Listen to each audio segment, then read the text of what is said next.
Fire crews are on scene after a large fire. This happening at Del Paso Boulevard, and crews have been on scene since around 2:30 this morning. Let's go now to KCRA3's Erin Heft. She joins us live now from Sacramento with the details. Erin, good morning.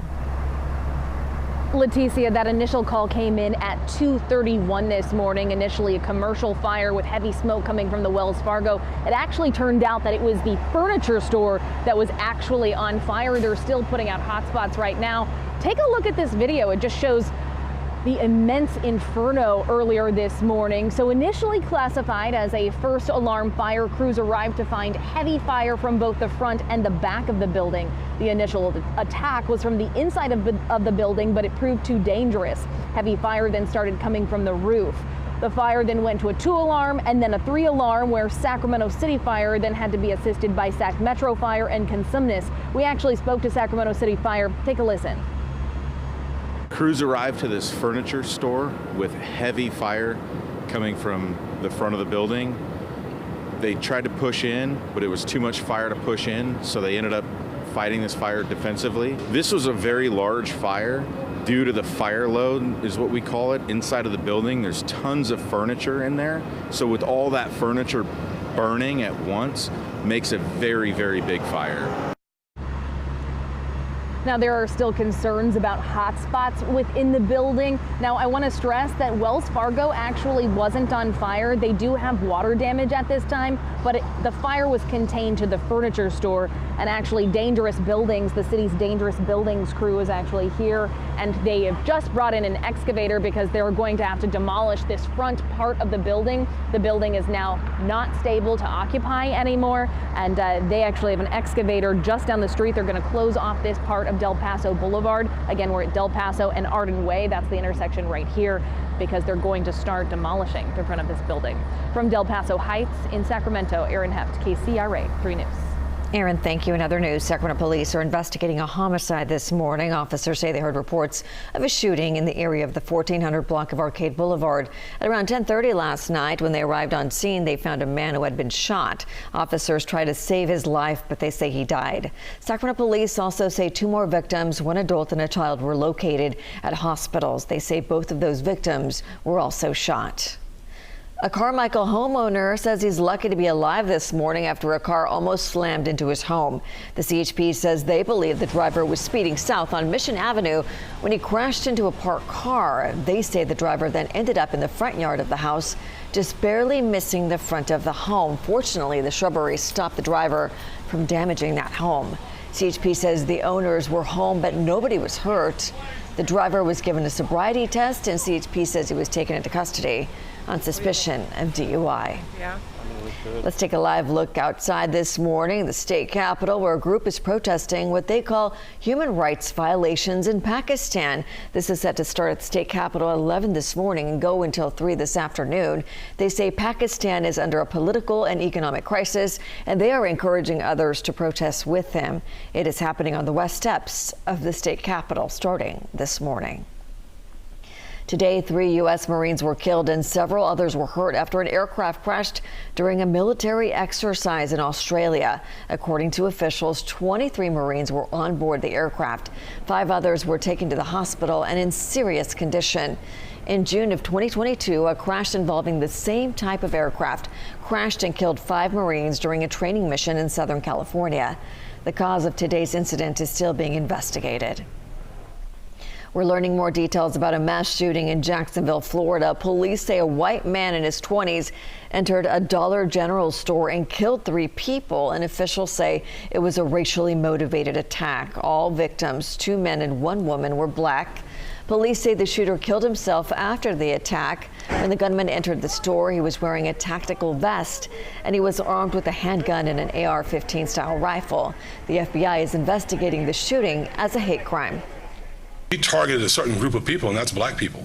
That's what he said he wanted to kill, and that's very clear. And I don't know that the targets were specific, but I know that any member of that race at that time was in danger. Before the shooting, the sheriff says the gunman called his father and told him to check his computer. The father then called police, but by the time they got the message, the shooting had already occurred. The mayor and members of the community say they are heartbroken that shootings like this are still occurring.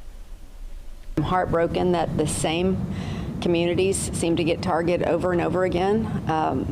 I'm heartbroken that someone would be so sick as to want to target black people. That's my store. I know everybody in the store. I feel sad. I feel bad. I feel so bad. This still goes on, hateful crime. Authorities have not yet officially identified the suspect, but they have been in contact with his parents. Governor Gavin Newsom posted this statement about the deadly shooting yesterday, saying, quote, disgusting. Another racist rampage by homegrown terrorists with easy access to firearms. Jacksonville, California stands with you. America's diverse communities are under attack, and we cannot remain silent. As more details are released during this investigation, we will update you on the air and through our KCRA 3 app. Now to the very latest efforts in Hawaii. Because of the wildfires, right now nearly 400 people in Maui are still unaccounted for. Officials in Maui County released a list of names put together by the FBI, and they are still looking for 388 people. Officials now know the fire killed at least 115 people, making it the deadliest wildfire disaster in the U.S. in more than 100 years. Investigators are still working to determine the cause of the fire, including why the initial firefighters were cleared from the fire when it was still small and thought they had contained it. A Sacramento woman moved to Maui 3 months ago to build a new life on the island, and now she's starting over after losing everything. Talia Washington shared her terrifying story with KCRA 3's Michelle Bandor. A fresh start in Hawaii is what 24-year-old Taylor Washington needed. She left Sacramento just 3 months ago to begin her new life in Lahaina with her partner. Working on building our life here and just the future. Their plans drastically changed August 8th. It would go from pitch black, dark smoke, and it was so thick that you couldn't breathe. When a deadly wildfire swept through their neighborhood. There were fires like on the houses around us, and we were seeing like the embers fly. So the ember was carried by the wind, and it would touch something, and then it just up in air. This is where Washington lived with her partner. She says they got out of their home just in time on the only road in and out, but it wasn't easy. People were just like panicking and driving around and trying to drive on sidewalks, and there was a lot of traffic just trying to get out. Stuck in traffic, she says there was nothing they could do. So she called her father, surprised she connected to Sacramento. I was just like telling him that like I'm sorry and I love him, but I don't think that we're gonna get out, you know? But we did, and I'm thankful for that. But she can't stop thinking about those who didn't make it. Her partner's parents, sister, and nephew, who lived only 2 blocks away, were found in their car. And her beloved pets, who just arrived 2 weeks prior from Sacramento. I'm finding it really hard for me to process my own loss, and also at the same time be strong for her, because I can't imagine what she's feeling inside, you know? As they grieve, Washington says they are thinking about their future. It's nothing like what they had dreamed, but it will be on Maui. Just kind of taking it day by day and trying to figure it out. Michelle Bandor, KCRA 3 News. Taylor says she also worked for a property management company, and that's on hold right now because those properties are being used to give survivors a place to live, including her and her partner. They have a room until October 1st, which she says gives them a little time to come up with a plan on where they will go next. We wish them the best of luck. And as people in Maui continue to recover from the deadly wildfires, the impact on their mental health is also coming into focus. The tragedy is taking an emotional toll on Maui residents. Health and Human Services Secretary Javier Becerra spent time with fire survivors and first responders. He told them the department will do everything in their power to get people the health services that they need. There is now a new clinic focusing on mental health services in Lahaina, and Maui's Behavioral Health Administration encourages people to reach out if they notice a change in their emotions. Maui residents who are interested in visiting the clinic, they don't need insurance, they can just show up. Additional services, including optometry, are also available. Up next, a major milestone in the fight for racial justice and equality. How the nation's capital is remembering Martin Luther King Jr.'s March on Washington. And chalk it up in Sacramento, the artists are already creating masterpieces around the capital city. But first, let's take a live look outside beautiful Sacramento on this Sunday morning. We are back with more news and your forecast.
Welcome back, everyone. The time now is 7:16. Let's take a live look over the nation's capital this morning. This week will mark 60 years since Martin Luther King Jr.'s March on Washington, leading thousands to the nation's capital in a demonstration for racial justice and equality. Thousands more this weekend converged at the National Mall to remember King and his dream. Amy Liu is live in Washington this morning. And Amy, how did demonstrators remember this milestone?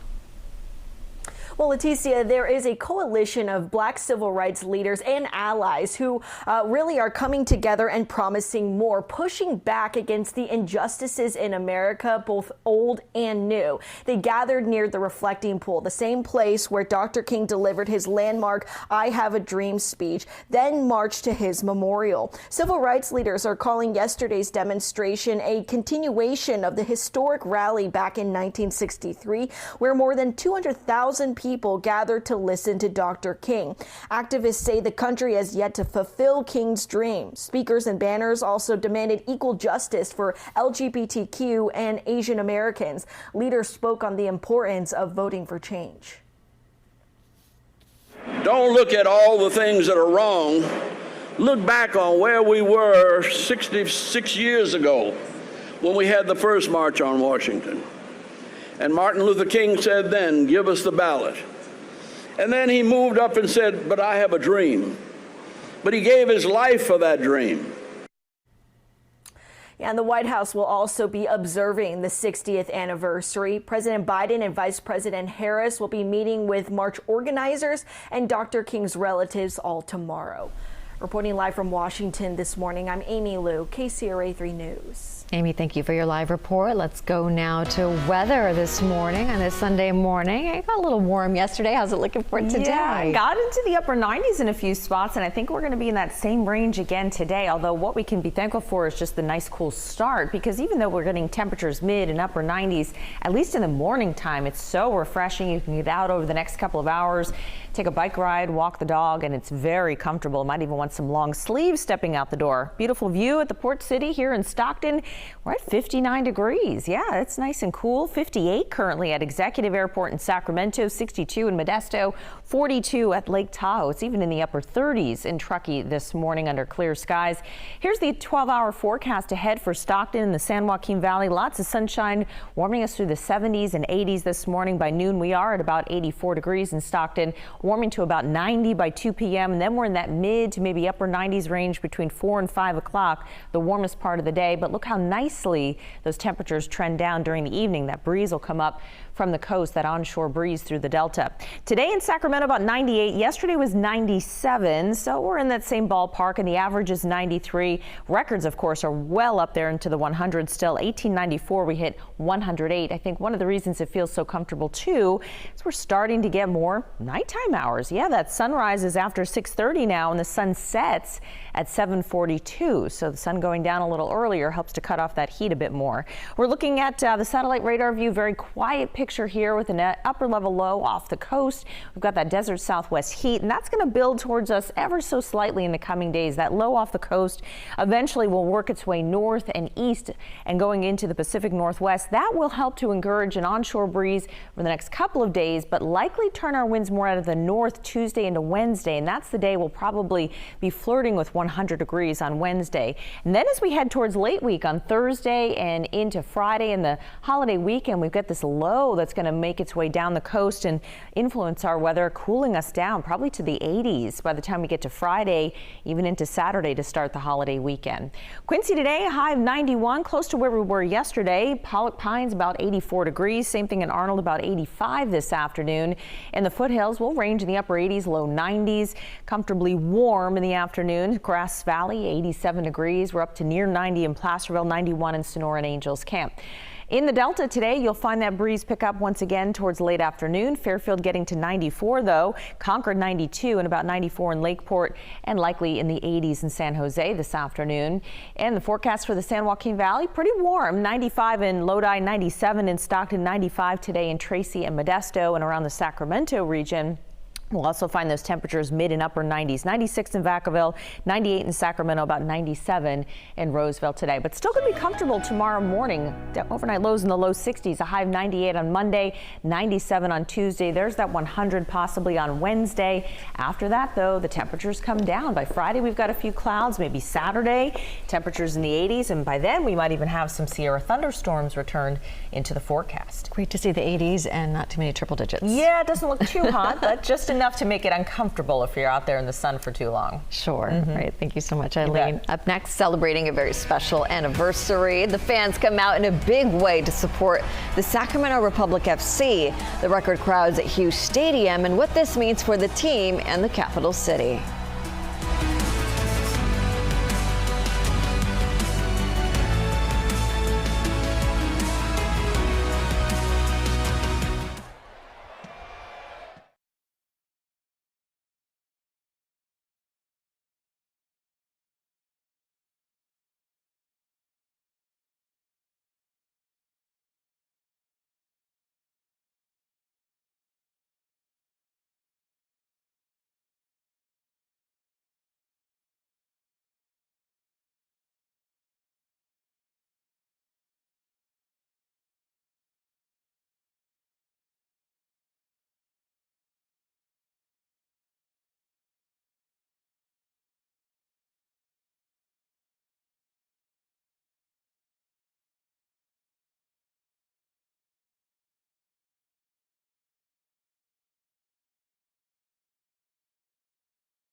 Welcome back, everyone. The time now is 7:24. Let's take a live look outside. Rancho Cordova, nice and comfortable morning. We will get close to triple digits once again today. We're officially less than a week away from the start of the annual Chalk It Up Art and Music Festival, and artists are already making colorful displays around Sacramento. This weekend, one of the artists from the festival is creating 2 chalk art designs. Today, she will craft one just outside the